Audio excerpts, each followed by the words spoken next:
In summary that I've seen online has just been either too slow or like just like not all encompassing, and I was like, oh my god, I have to do it myself. So that's why. It's at this point she says Sean has a bad temper. He yells sometimes, he's roughed me up a couple of times, but he's never like bruised her. And he's never put a hand on Quincy, her son. She says at that time I never thought of him touching Quincy in any way, which makes me nervous for what's to come in this book. And then she's starting to think like, wait, is this all because he's jealous of Tupac? And then she goes on to say, the last time he put his hands on me, it was because I enjoyed Jamie Foxx too much. But she says, well, he enjoyed him too. And he's like, he gets so jealous, like Sean gets so jealous. So then a third person joins them at dinner, and it's Sean Carter. And then she says, the Seans may share a bed together from time to time, but thankfully I was never asked to join. And then Sean Carter, Jay-Z, is like, oh, I thought we were meeting in private. And P. Diddy's like, oh, I wanted to discuss something with her. It's fine. Go ahead. Yada, yada. And then Jay-Z says that it's true. Biggie and Tupac were about to launch their own label together. All I can think about right now is how literally notorious the beef between Tupac and Biggie was. The beef never existed. They were about to start a label together. I remember, bro, what? Diddy's pissed about this. He's like, doesn't anyone have any loyalty? And then Jay-Z's like, well, that's not happening now, right? Because he knows what happened. And then Diddy starts getting suspicious of Jay-Z, and he's like, why are you telling me this? And he's like, Chris is your guy. Like, he brought you on and you're stabbing him in the back. And then Jay-Z was like, first, I'm tired of being his son. I need to come out from under his shadow. And then like, he's like, okay, I respect that. And then Jay-Z's like, on top of that, this guy's making that move. It should have been with me. Basically, Jay-Z's like, I want his spot. It's about ambition. I want to take his spot. And they have drinks together and kind of agree to be in cahoots together. She then talks about how she meets Kid Data Jones, who was Tupac's fiance, and is like someone in the industry. They become very good friends. And then she meets Kimora. They didn't get jealous of each other. They were truly like girlfriends. She did not become intimate with Kid Data. Kimora was too jealous for that. Kid Data knew that Kimora, Sean, and her would all hook up. Okay. Kid Data and Pac were the greatest couple. They were just cool together, like good vibes. But Pac shooting and the suspicion surrounding Sean and Jimmy, the vibes between Kid Data and I were not always perfect. Then came that night. Award shows weren't anything new for us, but around the time they were getting ready for this award show, Kid Data was being a bit off. She asked what's up and she said nothing. And then the day of the event came. Data comes over to their table and P. Diddy's like, oh, like Bad Boy's gonna clean up tonight. And she's like, yeah, like they probably will, but like Tupac's gonna win some awards as well. And he's kind of like, yeah, whatever. And then she says, Sean, Tupac thinks you were involved with him getting shot. You two were so close. You need to make this right. And then he's like, why would I have anything to do with it? And she's like, can you blame him? And he's like, hell yeah, I blame him. We had a good thing going, all of us. And then he turned, he's got the balls to blame me for the shooting, blah, blah, blah, blah. He said the way that he could lie through his teeth was like very shocking. Then Kim walks over to the table and says, the whole place is buzzing with the fact that you're sitting here accusing Sean of having Pac shot. Your guys are kind of loud. She's like, everyone knows that Sean was behind it. Because Kid Data is the daughter of Quincy Jones, who's huge in the industry, like Sean could not do shit to her basically. So like, if anyone else had said it, she's like, this would have turned into a brawl, but like no one can touch her. And she says to him, you're not safe in the streets, Sean. You think you're untouchable? And then while the girls, so Kim and Kid Data go to the bathroom, P. Diddy, there was a picture of a ginger ale on the table that Kid Data was drinking. Diddy takes the ginger ale, the pitcher, puts it under the table, and pisses into it. He pees into her ginger ale pitcher. Then he puts it back on the table. And then Kim and Kid Data come back from the bathroom. And he's just sitting there watching them and he's making small talk. And he's like, oh, like what songs do you think I'll get awards for? And then Kid Data pours herself a drink. Sean's bodyguard comes over to the table. I think he stopped her from drinking as everyone else just sat and watched. So Gene is the bodyguard and he risked getting in trouble with P. Diddy to prevent it, right? Like being like, hey, don't drink that. That's insane. That's actually fucking, that's insane. Next, she's talking about one of their wild nights, one of the infamous parties, right? She's like, it was threesomes, we were swapping partners, our sex life was crazy, but I got to do things with him that I would never get to do with a straight man. And he cared about me. So, you know, it was becoming more and more obvious that he preferred men, but he did care about me. Says she wakes up in the morning and left the bedroom where she was with Jada Pinkett, and Sean happened to be coming out of the bedroom with Blank and Will Smith. Yes, Blank attended the parties from time to time. We don't know who Blank is. I could see him and Will kind of snuggled up in the bed together. I was grateful that I wasn't asked to join. I didn't really like blank. She wanted to get back home to Quincy before he woke up, but Sean was like, no, let's have a talk. And she says she didn't really have a choice because he was getting more and more violent when he didn't get what he wanted. He didn't really want to fight, so he sat down. And as he's sitting down, this blank person comes out of the room. Sean's wearing boxers, blank is butt naked, and blank addressed them and said, hey, good morning. When he turned around to close the door, there was dried stuff on his back. The person came over, pulled out a chair to sit down next to them. Sean smiling, and he's like, this East Coast West Coast beef is more lucrative than I thought, but it's getting dangerous. And then the other guy, blank, is like, well, business first thing in the morning, like crazy, you're crazy, like why are we talking business right now? Blank smiles, blah blah blah. He says, I can't protect everybody, especially if someone is no longer going to be on my label. And blank says, Sean, are you saying what I think you're saying? And then Sean says, it's taxing on my resources to protect people. Someone that isn't 100% on my team can't get 100% of my protection. Then this blank person says, okay, so to be clear, if something happened to someone on your team and he made quote marks with his fingers, that leaving your label anyway, it would be considered out of your control. And she's like, wait, are they talking about Biggie? Is Sean saying he won't protect Biggie anymore?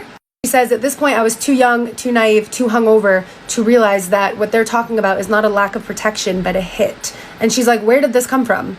The world was about to lose Biggie. At this point, she says to him, because she like decides she has to speak up, she's like, but Sean, he hasn't left yet. They're just rumors. Are you really going to let him die because of some rumors? And P. Diddy replies, I know when I'm being betrayed. I'm not killing anyone, but I am not protecting somebody that doesn't have my back 150%. She's like, okay, maybe I can play the money card. And she's like, Sean, he's bringing in so much money. Like, you've put so much money investing into him. Like, are you going to throw that away? He's like, if he leaves, he takes all the money I invested into creating him. But if I can't protect him, something terrible does happen, then the money I would make off of his death would blow away all the money we made so far. And he says, he's worth more to me dead than alive. And then this blank person says, I get that. A lot of people want him dead too. Without your protection, he doesn't stand a chance in Cali. Biggie is going to die. This is crazy. I dare not say anything else about it. Then P. Diddy walks over to a safe behind a picture, pulls out a bag marked with blank's name, turns to blank and says, that's why you're worth your weight in gold. You understand me? Here's something for you to take care of your people. And he's like, I love you, whatever. Okay. And so she leaves. Come back for part 4. People are saying that people around Kim Porter have come out and said that she did not write this. Some people are saying that it's like unverified. I don't think any of us are ever going to know, and that's why the FBI is doing what they're doing. But what I do want is at least to have the information. Like, even if it's, you know, whether we find out it's true or not, I just wanted to have the information physically accessible. So I'm not sharing this saying that it's true. I'm just sharing it because this is what is in the book. Okay, she's saying at this point, their relationship's not going great. He's put his hands on her like many times, and they're on and off. So one day he calls her and he's like, hey, we've been broken up for a while this time. And then he's like, listen, I don't want anyone to know about my proclivities. And she's like, okay, so you don't want people to know about you being gay? And he like loses it. And then he says to her, when you see this in the news, it's not real. And she's like, what are you talking about? And he's like, I'm only doing it for the press. And she's like, doing what? And he's like, she knows what this is. She's just pretending to cover me. And she's like, what are you talking about? And he's like, publicly, I'm going to be dating somebody else, a video girl. And it's to like protect his sexuality, I guess. They get into a huge fight, basically, and she's like, okay, you're gay, and she's like, I'm done with you, and they get off the phone. She said for a while she was happy that Sean was out of her life, the sex parties were getting out of control.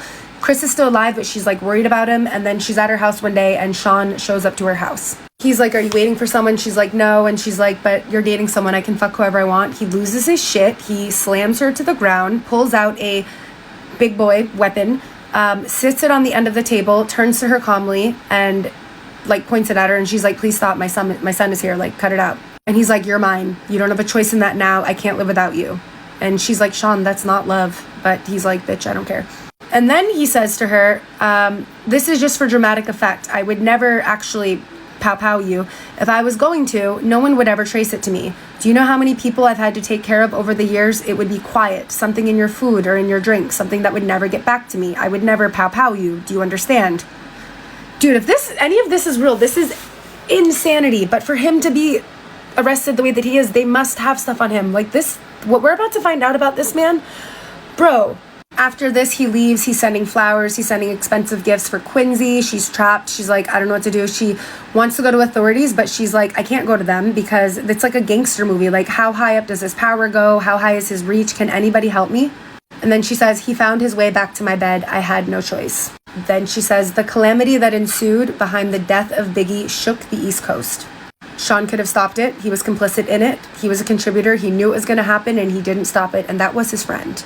The song Every Step I Take is really fucked up now. Like, genuinely fucked up. Okay, one night they're out to dinner. When they're back together, they're out to dinner and Miss Wallace walks up, who is Biggie Small's mother. And she was like, I know this isn't your problem, but things have gotten hard. I was hoping you could send some of the money that Chris made with you.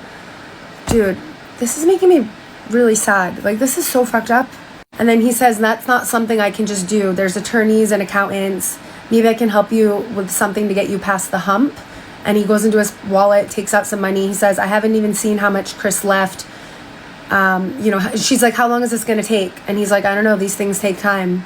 I had no idea that he was withholding money from Biggie's family. And he's kind of like, it's not up to me. It's not it's up to the attorneys. I can't just give you money. She's like, you got rich off of my son. Now you're keeping all of his money. And he allegedly says, at the end of this, Chris probably owed me money. We won't know until it's all worked out. How fucked up is that? So she's going off about the money. And then at one point she literally looks at him and she says, did you kill my son? And she's like, answer it. And he's like, no, of course not. She's like, I don't believe you, Sean.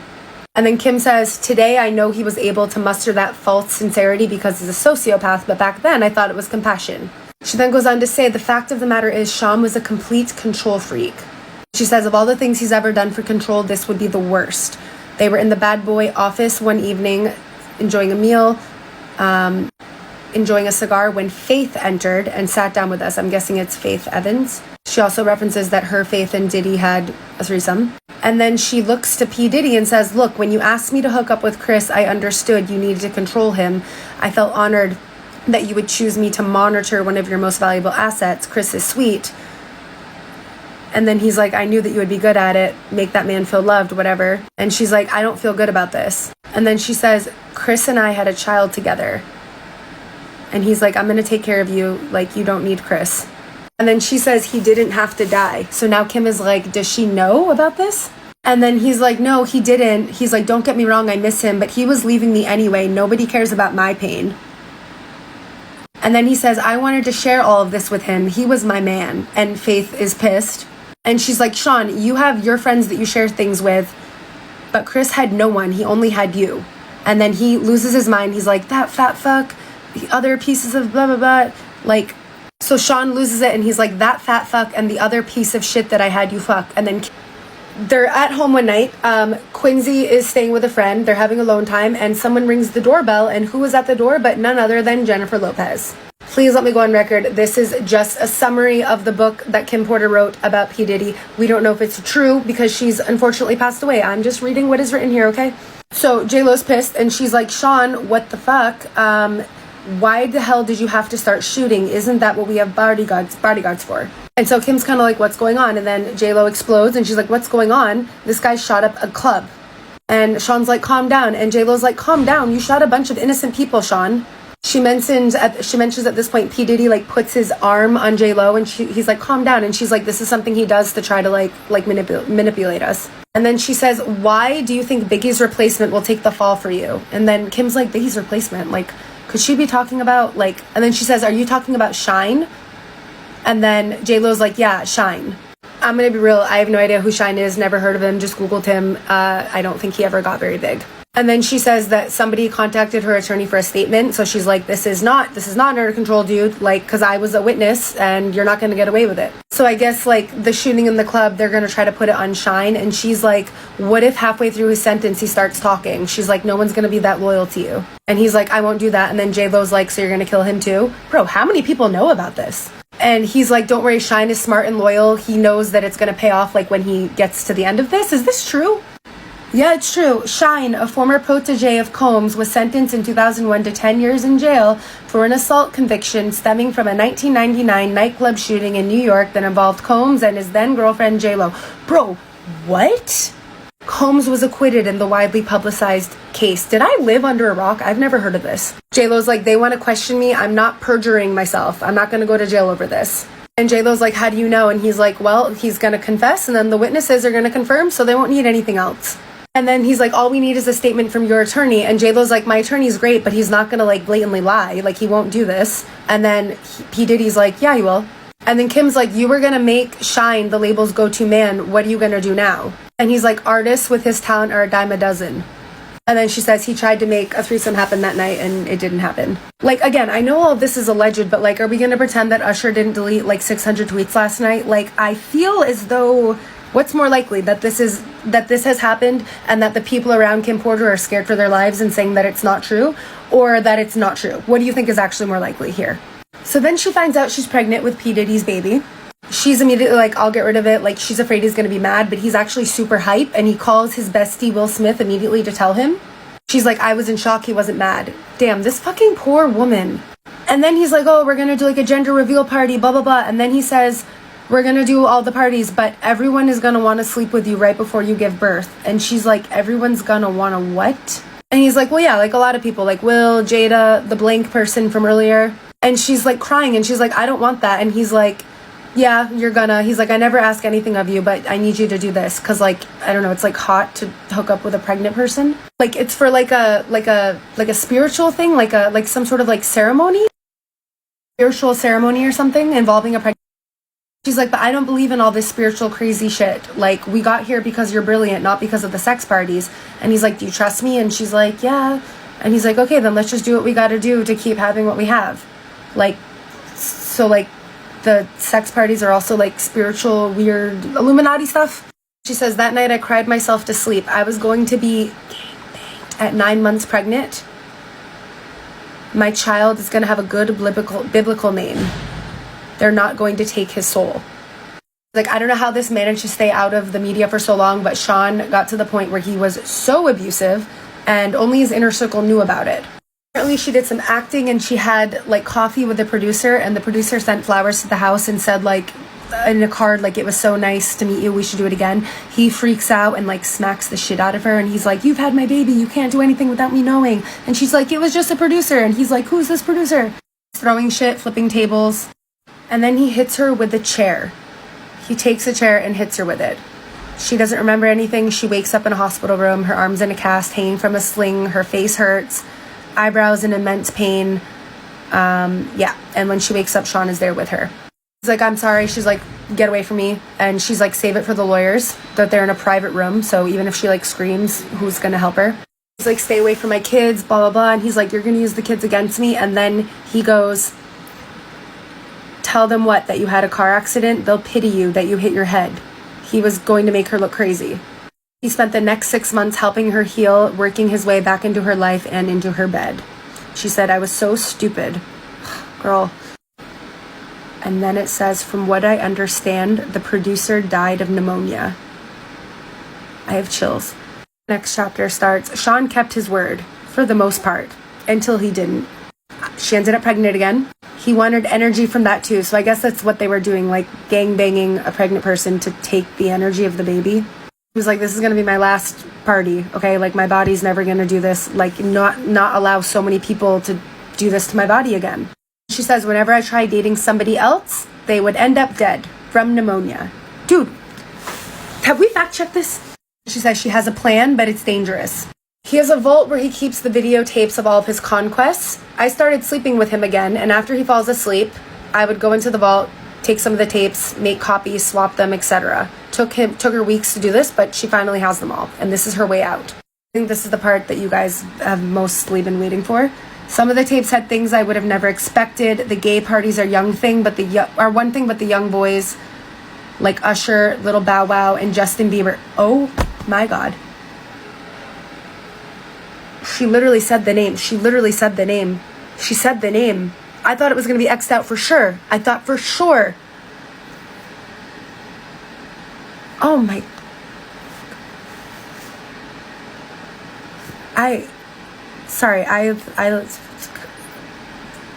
And then she said, is he grooming Quincy also, her son? I cannot believe that name is typed out in letters. This is a crazy story. It's not a crazy story. Half the people in this story are still alive and living, you know? So like, okay, just had to say that.